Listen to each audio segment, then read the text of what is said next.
Hey there, beautiful souls, and welcome back to Daydreaming in the Garden. If you are new here, let me explain who I am and what it is we do here. My name is Pork Chop. I am your healing advocate, trauma survivor, self-love mentor, and children's book author. And I am also your guide through the wild world of self-discovery. This is a channel all about turning pain into power and creating a safe space to unpack the stuff that no one wants to talk about. Whether you're here on purpose or stumble in by divine scroll, thank you for choosing you and for letting me be a part of your journey. Here is where we lift the rugs, open the windows, and tell the stories we were taught to hide. So let's heal together. One day, one video, one revelation, and one daydream at a time. Welcome to our first deep dive of Mental Health Awareness Month. I know, daydreamers. I'm running a little late. I started a new job. I was preparing for my kid to leave for the summer to go with her dad. And I've been processing some ruminating thoughts of my own within my own healing journey. I appreciate you for being so patient and kind with me and for being here today. Not only for myself, but for you and for supporting my channel, because every time you come here, not only does it help me, help you, but it also allows me to make more content, because nobody wants to make content. Nobody's watching, right? So even one view is enough for me to keep going. I thank you so much. Now, today, I am excited than ever to not only get back on track and provide you guys with consistent quality content, but I'm also excited to announce the launch of my new children's book, Amarah's Amazing Adventures. The series itself raises awareness towards body safety, self-love, and I am just excited to get it out. It's on Amazon now. I will link it down in the description of this video if you would love to get it for you or your child. And I am in the works of the next installment of this series, which is titled Amarah Smart Clicks, which is raising awareness towards online activity and predators. Now, today we're going to unravel the myth that healing is a straight path. And I'm just going to give you a spoiler alert that it's not. I'm not going to give you any advice on how to heal quicker, because there isn't one. We do this every week for a reason. So let's get into it. Now, understanding healing isn't linear. That is so important. Healing isn't a straight line. It is a winding road with ups and downs and unexpected turns. Think of it like dancing. Sometimes graceful, sometimes clumsy, but always moving. Especially, think of it like learning a choreography dance. When you first see the choreographer show you the moves, you don't really catch on to it. You look clumsy. You're not, nothing's clicking right. Your body's not in sync with the music. But as you practice it, as you keep going, as you keep evolving and keep practicing this choreography dance, the choreographed, I don't know, I'm not a dancer, but I thought it was a really good example. Anyway, as you keep practicing, okay, so think of it like sports. As you keep practicing something, you get better at it, right? But when you first start, you're not really good at it. You really want to quit, you give up, but the more you get into it, you start liking it, you're getting better at it. You throwing fast balls, you spiking shots down at the volleyball court, you taking 3-pointers with no problems. Whatever sport it is that you're interested in, you go from practicing it and being clumsy in it to completely being a pro at it. And that's how healing works. It's a journey. There will always be days when you feel like you're making leaps and others when you can barely take a step, but both matter. Growth isn't about perfection. It's about presence, about showing up for yourself, even when you feel broken or lost. You are not behind. You are not failing. You are unfolding. You are flourishing. And like any beautiful flower, healing takes time, patience, and self-compassion. So give yourself grace. Give yourself rhythm. You might look different from someone else's, and that's okay. It's not about getting it right, because there is no way to. It's about keeping the music flowing. So now, I've decided to integrate the myth busting and quick facts into my episodes because I did like that. And together, I'll read out a common belief, and I want you as a listener, because we are going to start being interactive here in the garden, I want you to ask yourself, have I ever thought this was true? And to what extent? We'll break it down together and then we'll move on to the next fact. Are you ready? This is no shame. There's no space for judgment here because this is a judgment-free zone and we are here to help each other understand our journeys better. So let's go.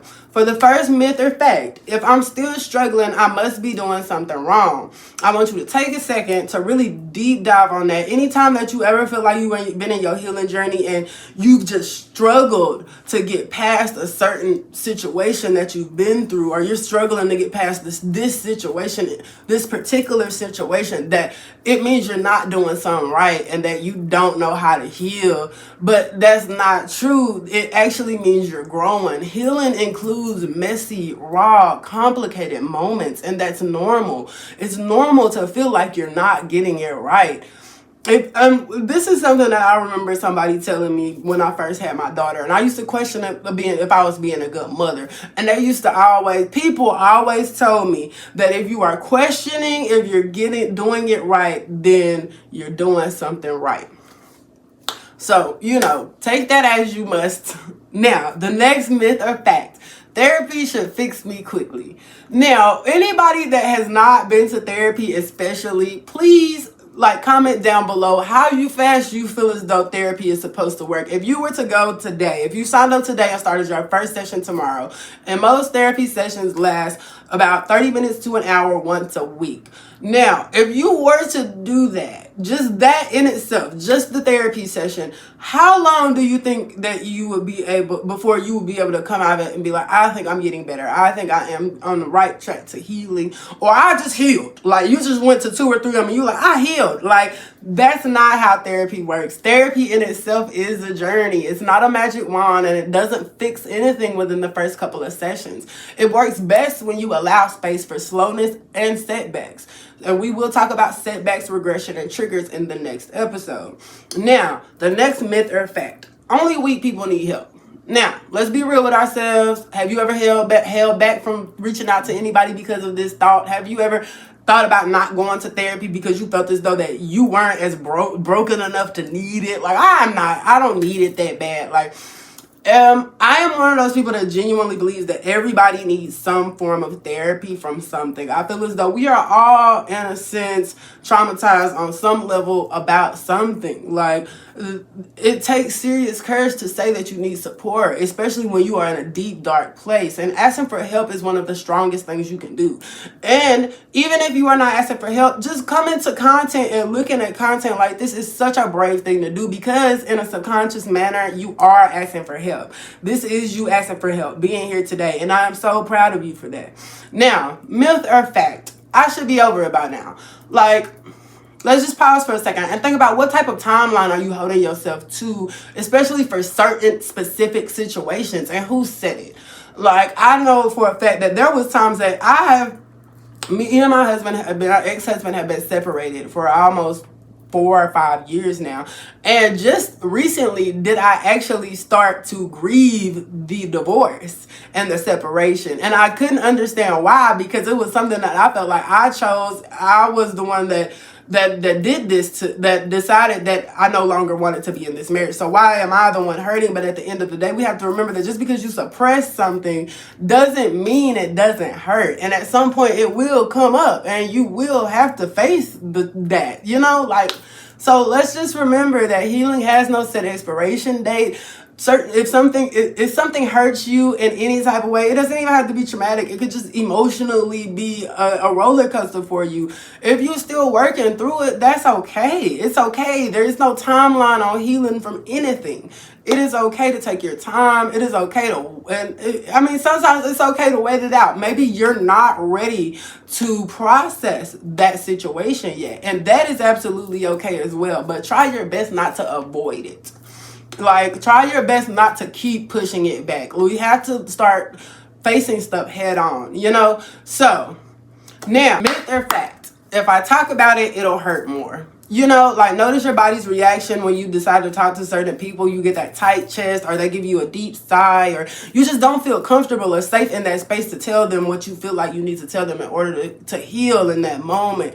And I want to let you know that talking about pain in safe spaces can ease its grip. Silence often holds more harm than words. And this is why I emphasize with people that do decide to go to therapy to let them know that you can change your therapist at any point in time. You are not bound to this one therapist that they give you off the top. Do your research. Find the therapist that you feel as though fits you. One thing I loved about BetterHelp was the fact that you are able to change your therapist whenever you feel like it if you are not vibing with the one you have. As I said, I am not a affiliate with BetterHelp in any way. It was something that I seen from a YouTuber who is an affiliate, and I decided to try it out, and it actually worked wonders for me. And I just so happened to have found a therapist that was in my local area, and I started seeing her in person. So it is very important to make sure that you are with a therapist that is a safe space, because the safe space, the bond within the therapist client relationship is the therapy. Being able to tell them whatever without feeling judged, or the safe space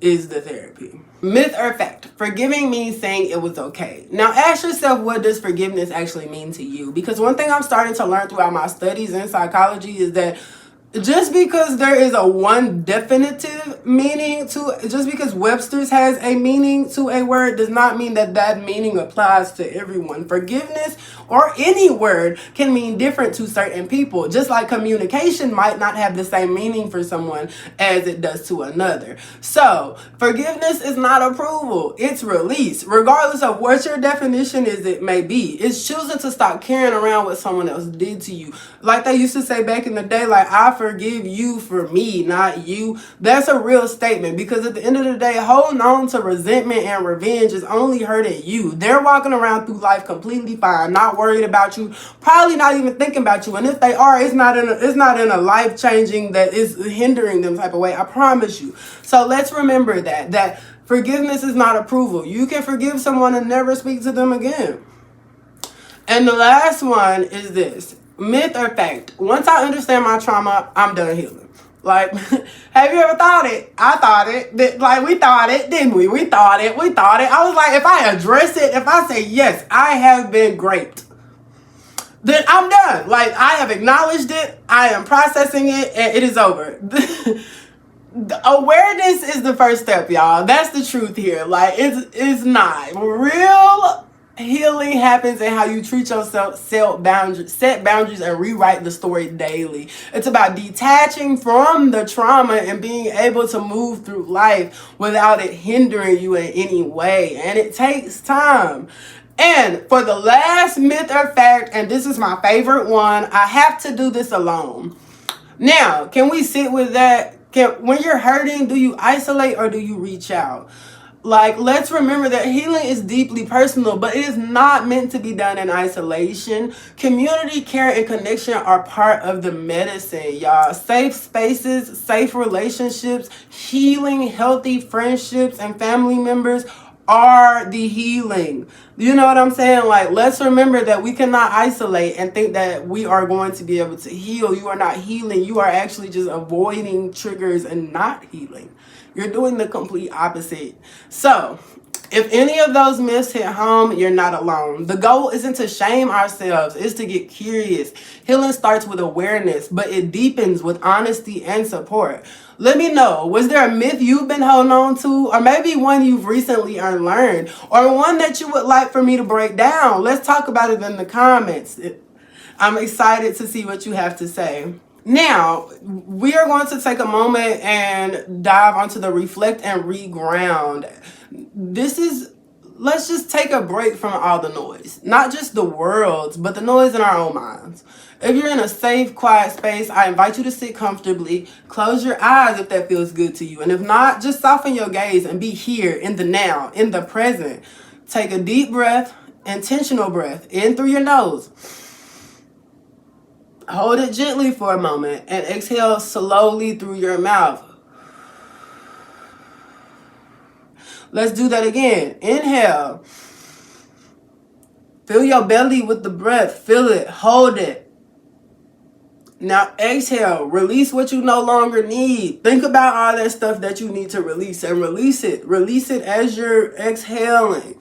Feel your shoulders drop.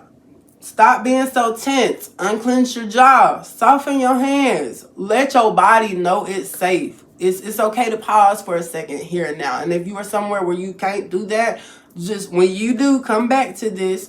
And I'm going to start trying to put bookmarks in here somewhere for everybody. But we are going to reflect on mindfulness in another episode. But I just wanted you to take a soft, safe pause. So let's do that again without me talking. Inhale, hold, exhale, release. All right?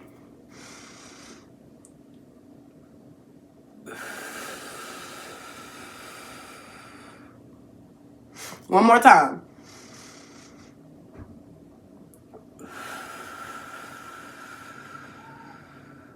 Now let's reflect gently with a few questions, not to fix anything, but just to listen inward. Now, what's one thing I've been carrying that I don't need to carry alone anymore? Let's think about that. If you want to come back to this part of the episode and with a paper and pencil and write down your answers, that's perfectly fine. But I also have a journal prompt that I'm going to start downloading every week for y'all to do. Homework seems like the best way to learn, right? Anyway, now, what emotion has been asking for my attention? What have I been too busy, too scared, or too tired to hear? What emotion is genuinely trying to get your attention? For me, there's times where I just need to burst out crying from certain triggers that have hit just out of nowhere, and I'll try to ignore them. Don't ignore those. Don't ignore it. If you feel a little bit of depression hit, don't ignore it. Let's not soak in it, but let's not also ignore it either. The next question: what would it look like to offer myself compassion instead of criticism every week? What would it look like to go easy on yourself for once? What would it look like to tell yourself that you did a great job today? Even if you didn't get everything you planned to do done, you did enough today. Because at the end of the day, healing in itself is a journey. Living and surviving in this world, especially in this economy, in itself is a lot and overwhelming and exhausting mentally in itself. Give yourself compassion to understand when you are integrating the two, you are going to need time to rest. And that's another part of an episode that I plan to touch on. I've probably touched on it a little bit. But your nervous system, when you're healing, it comes out of fight or flight, and it's exhausted from being in that state. So give yourself time to rest. Sympathy, compassion, grace are all needed. And mind you, there's no pressure to answer any of these questions perfectly. Just let whatever rises rise. You might write it down, whisper it to yourself, or simply notice it. But if nothing comes, that's okay too. Sometimes the quiet itself is the answer. Sometimes no answer is an answer.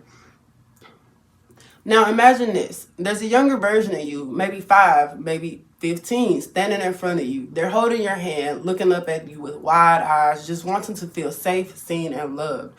What do you want them to hear right now? Can you speak that same kindness to yourself on a daily basis? Take one more deep breath together. Inhale, hold, exhale.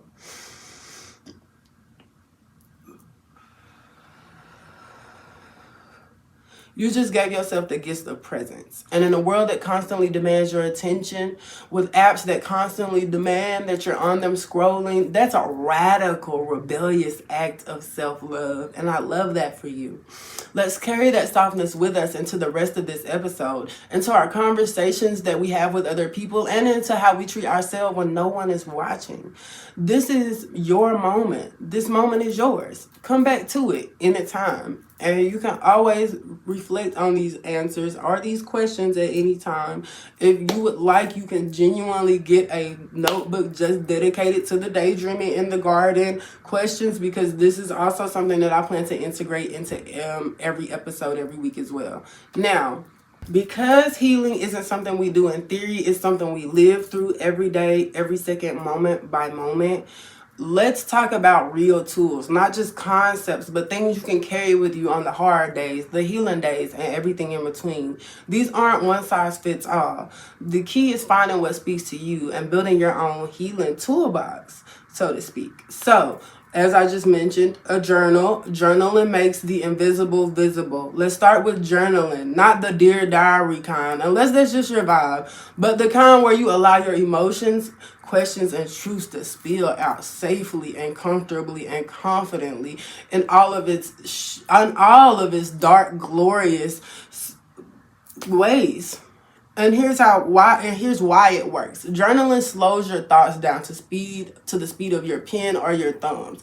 It brings you into the present moment and lets you process these situations as they are being written down. The act alone can bring clarity, calm, and connection to parts of yourself that have been ignored or unheard. So today, if you would like the journal prompt, try this one. What emotion have I been avoiding, and what is it trying to tell me? Or here's a secondary one. You can do one or the other or both.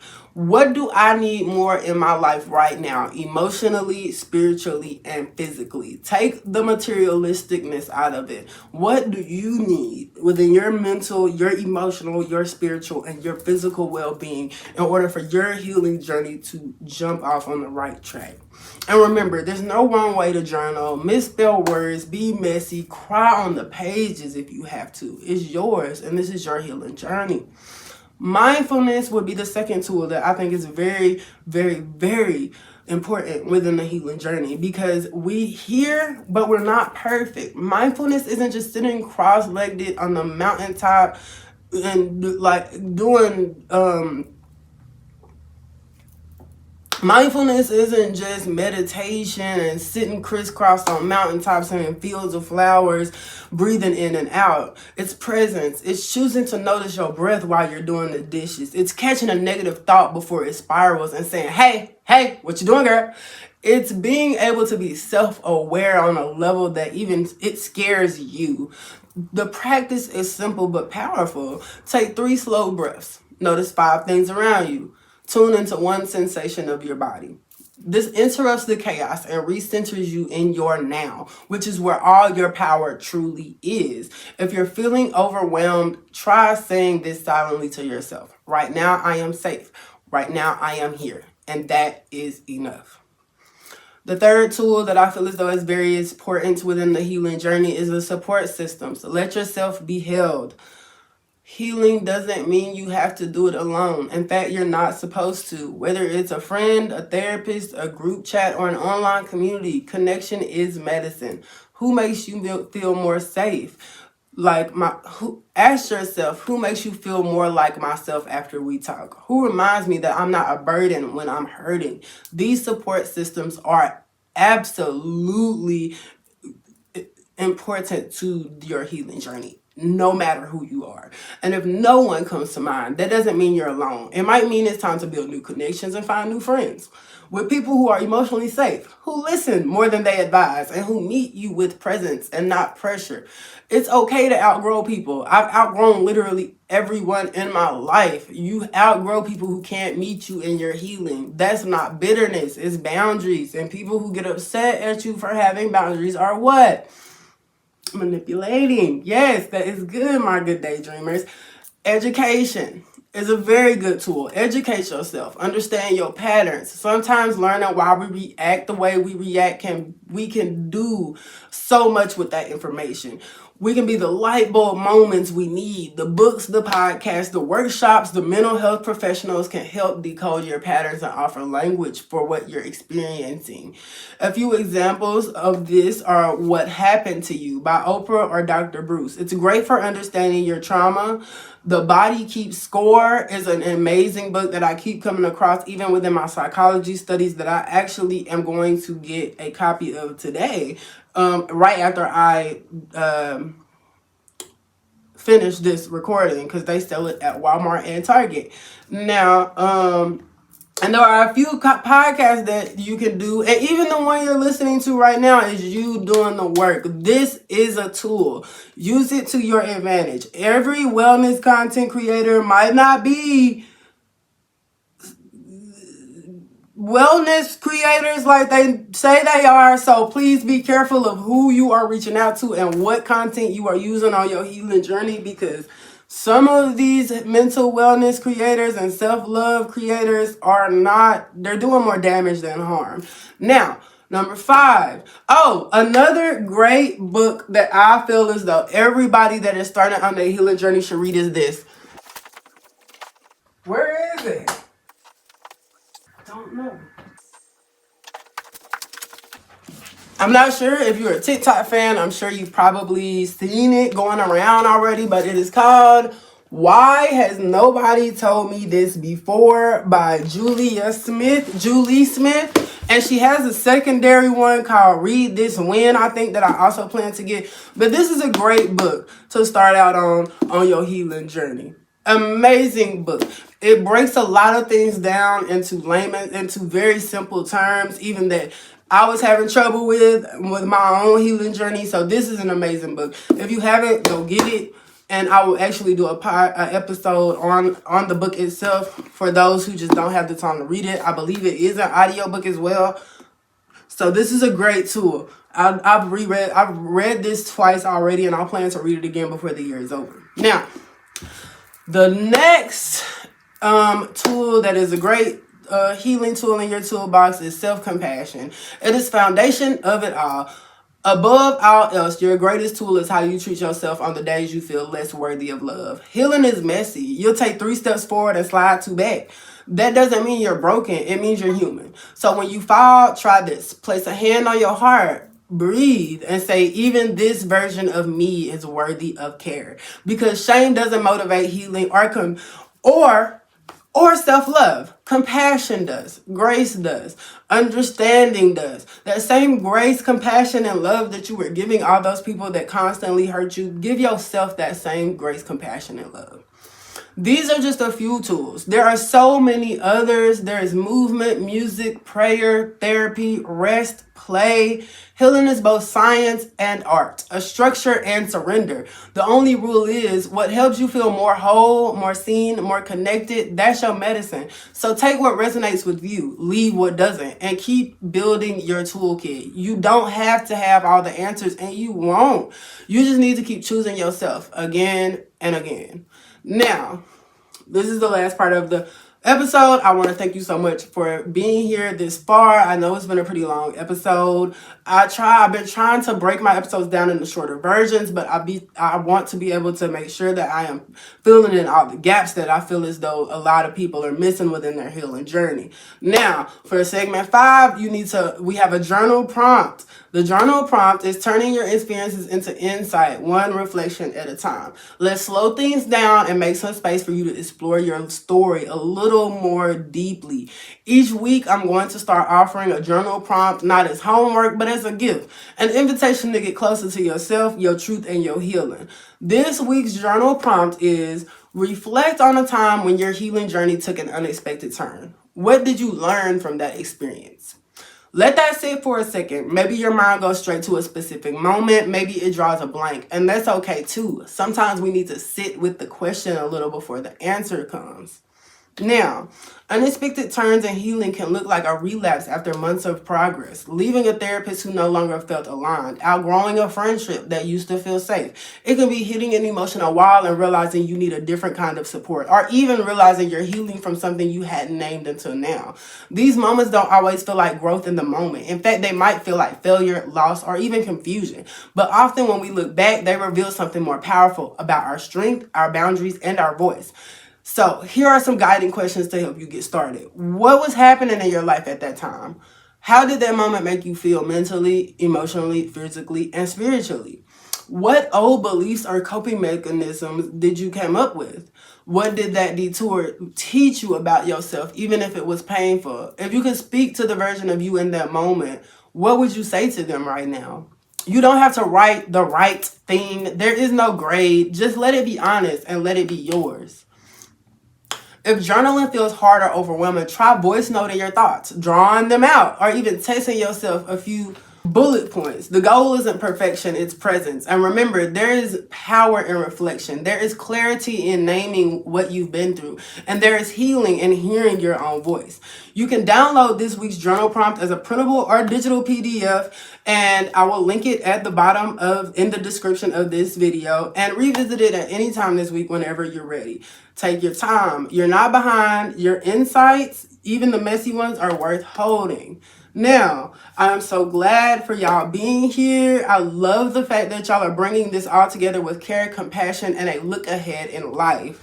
And just like that, we have arrived at the end of today's episode. Let's take a moment to reflect on everything we explored together. We talked about the non-linear nature of healing, how it's not a straight path, but a winding journey full of pauses, progress, and powerful lessons. We debunked some common myths about healing, like the idea that struggling means failure or that therapy should fix you fast. And we reminded ourselves that asking for help is a radical act of strength, not weakness. We dove into some real tools, from journaling and mindfulness to support systems and self-compassion. And these practices you can carry into your daily life, one breath, one boundary, one brave moment at a time. And we ended with a journal prompt that asks you to look at one of those unexpected turns in your journey, not to judge it, but to learn from it, to honor it, to say even that version of you deserves grace, love, and gratitude.